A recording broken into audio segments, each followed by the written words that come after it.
Hello and welcome to a new video. In today's video we're going to take a look at the Fantasy Cup. The Fantasy Cup is going to be available for 1 week again.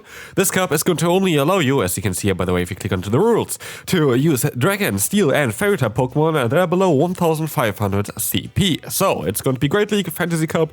Again, kind of something that we had most of the seasons, to be fair. It's a cup that you see nearly every season. And it's a cup that I don't really like. Personally, let me know down below what you think about it. By the way, again, my PC broke recently because I poured water onto it. So today is going to be a little bit of a different type of video. Still, you're going to get your top 10 teams. You just don't get your fancy graphics for it. So yeah, I will continue, of course, doing that again when I have my PC back. Hopefully they can repair it. I don't know. Anyway, it doesn't really matter. We want to take a look at today, at the Fantasy Cup.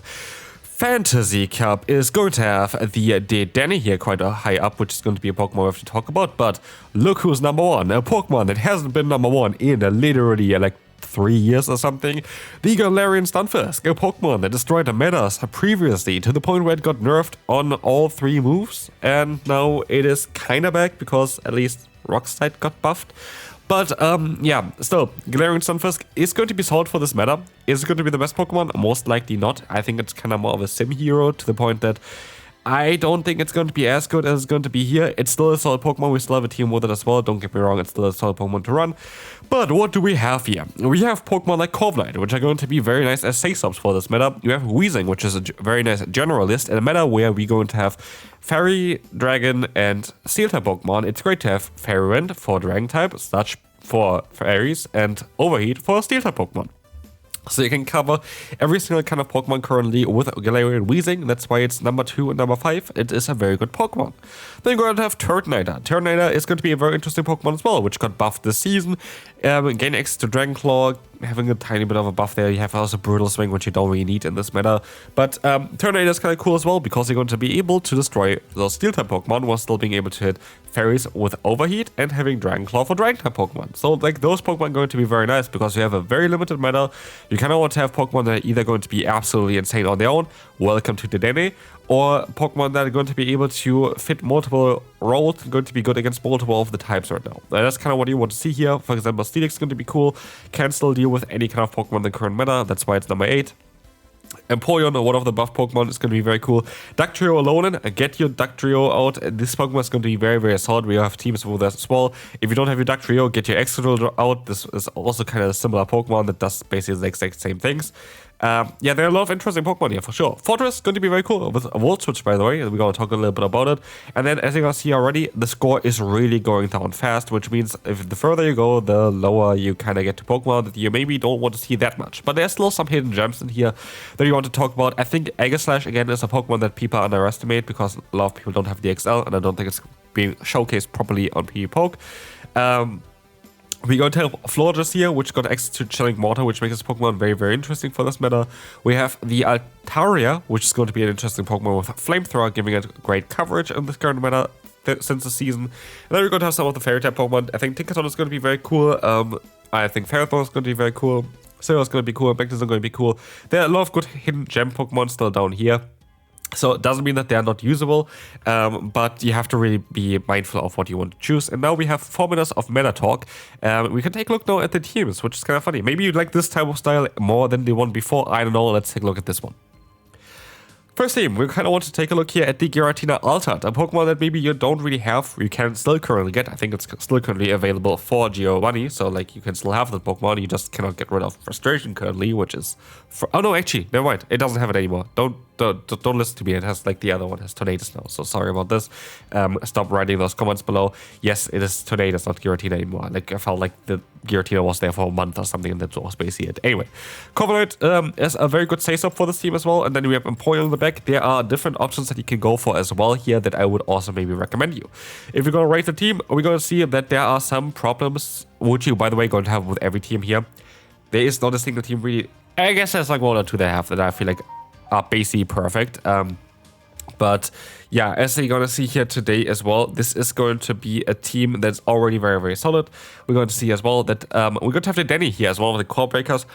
if you want to be better against the Danny, if you want to be better against Azumarill, for example, with this team as well, I guess Azumarill is kind of alright, but especially if you want to be better against the Danny, just go ahead, not go for Empoleon, go ahead and go for the, not Fortress, for the Ferrothorn. Ferrothorn has a lot of play here as well. Having Thunder gives you great coverage for the current meta, and allows you even to hit like Pokemon like Corviknight as well, which is kind of cool. So like you have a lot of play with that. So I think it's a good team. I think it's a good team generally, full stop. I feel like Weezing, by the way, is going to be a Zim hero here because it's going to be able to hit those overheats against those steel type Pokemon all the time, which is mostly not going to happen when you actually play this team. Next up, again, we don't have fancy graphics anymore, we're just going to have different kind of tabs. We're going to have Altaria, Klefki, Tinkaton. Again, I do think that actually like those steel and fairy type Pokemon are going to be very interesting in this meta, but you need something to counter those ground type Pokemon, where Altaria comes into play because of Flamethrower as a coverage move that this Pokemon is going to be able to do with them. Klefki is supposed to be the bait here. Klefki is going to be able to use Astonish and Foul Play to do some damage on types that you wouldn't really expect on a fairy and steel type Pokemon. And then you're going to have Tinkaton in the back to close out the meta, and I think this is actually one of the cooler teams here as well. I like this team quite a bit. Weezing can be a bit of an issue. Like, literally can be, definitely be a bit of an issue. The rest is going to be kind of alright here, I think. Again, it's alright. Again, it's a guessing game for the back nine. If they hit an overheat against your Klefki or Tinkaton, they go down. If they go for Sludge, they don't do damage. So, like, it's a guessing game with Weezing. You can't really avoid it unless you're going to go for a full ground-type team. Trust me, there are going to be some ground-type Pokemon coming up as well. So, like, Weezing is going to be a very tough one. Magnezone, I think, is actually still playable because you have Tinkaton with double super effective damage. You have Altaria with super effective damage and Klefki being neutral. The rest, honestly, is totally alright. It is just the one Pokemon that can be a bit of an issue, which is going to be the Galarian Weezing. Trust me, by the way, I don't think that a lot of people are going to run into this cup anyway. I think the Great League is going to be the more common one.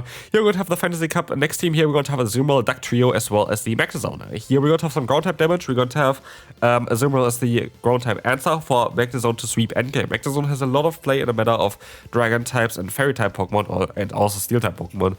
With a recent buff to Volt Switch, this Pokemon is going to be a menace, and as you can see, this team is actually really good. Like, this team is really, really solid. Like, there's not really a Pokemon that I fear with this team. I think this team is going to be absolutely fantastic. I think that the Duck Trio is amazing as well for this kind of team, and so, yeah. This team is absolutely awesome. Like, I would really recommend you to run this team. Like, I think it's a really good team to run. It's not really a lot to say about it. I don't think there's really a weakness here. Shiinotic. Sorry, Shiinotic. Yeah, it's still Shiinotic. It's actually not really a big weakness. Ice Beam, Azumarill. We have Iron Head on the Duck Trio, and we have Mirror Shot on the Magnezone, which is all super effective damage. So, like, there is no answer to this team, but, like, this is mostly one of my favorite teams here. Florges is a cool Pokemon as well. Chilling Water are going to allow you to have a lot of play. We have Tornado, and we're going to have Aegislash as well. Aegislash as your closer. Again, Aegislash is going to be a bit better than it actually shows here because Aegislash is going to do so much more damage usually. And I don't think it's kind of shown properly here, I guess. I don't know if it's actually perfectly calculated. I don't know, but yeah, Aegislash Shield form is really, really cool. I like this Pokemon a lot. Florges is going to be very nice. Generalist is going to be very annoying for a lot of the leads. I think a lot of Pokemon don't really want to play up against Florges, especially thanks to the Chilling Water. You need Chilling Water for this meta though as well in order to deal with the ground and fire type Pokemon. Next up, we're going to have Ferrothorn, Dragapult, as well as the Giratina again. For the Giratina, you can also use the other Giratina, doesn't really matter, but basically the main idea is that you use Astonish Dragapult. Dragon Tail is, I think, recommended. I think Astonish is better. I guess Dragon Tail allows you to go to the moves a little bit faster, which is kind of cool because now Breaking Type got nerfed, which is really unfortunate for the Dragapult. Like, both are fine, but Dragapult mainly is here to go for the 2 shields and try to align itself against Pokemon that you usually wouldn't really want to play against. Because, for example, Dragapult might be able to bait out something like the Dedenne or something like the Azumarill, and those are the matchups that you want to win. That's why I think that Dragon Tail is a little bit silly on it if you want to use it as a safe swap. I think it's alright if you want to use it as a closer.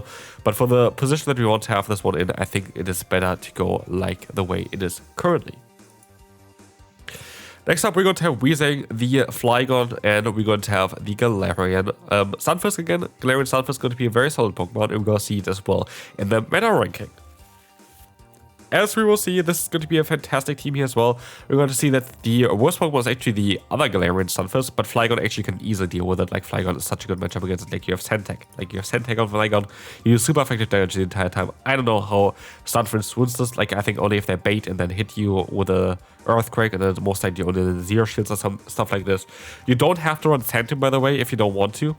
Santum is most likely just the best move nowadays because Dragonclaw takes more energy now. Before, Dragonclaw was the bait move, now you need a new bait move, and that's where Santum comes into play. Weezing, neutral elite, neutral for Flygon, neutral for Stunfisk. This team definitely can deal with it. I think it's the right matchup generally.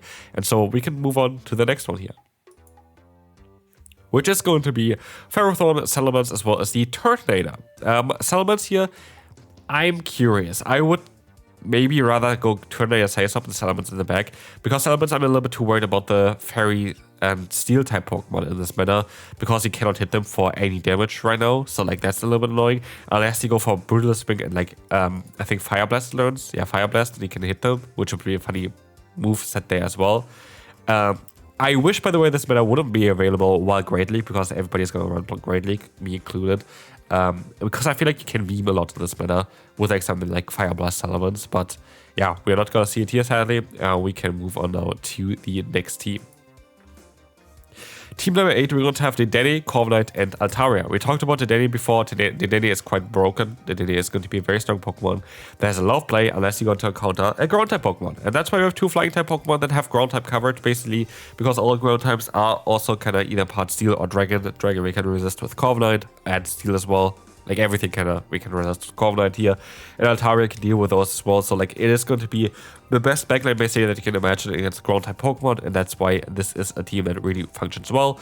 Whereas Pokemon Steelix, I get this. Steelix is definitely the worst Pokemon here for it. You could even see if you find something better than Altaria for that. But again, you have Flamethrower on Altaria. You have the Fast Ball that's super effective for Corviknight. Carving is a little bit of an annoying Pokemon, but I don't think it's going to be that common. And again, you're going to have Dedenne, which is still going to be neutral there as well as they do super effective fast move pressure with the Corviknight. Turtonator is going to be here next in team number 9, and Florges as well as the Ferrothorn. Again, it's going to be a very much more of a neutral team here to play. We're going to have Ferrothorn on the back. There are other Steel-type Pokemon that work here as well. Jirachi even could work, but then again, I was a little bit too worried about the potential of Ground-type Pokemon. That's why Ferrothorn was able to win this at the end. You could even go for Corviknight here. At the end of the day, you can now just want to counter the Pokemon that Turtonator doesn't want to face, which is mainly Azumarill. We have Florges as our safe-up. You can go for Trailblaze here as well if you want to counter Azumarill a little bit better. But generally, I think it's a cool team.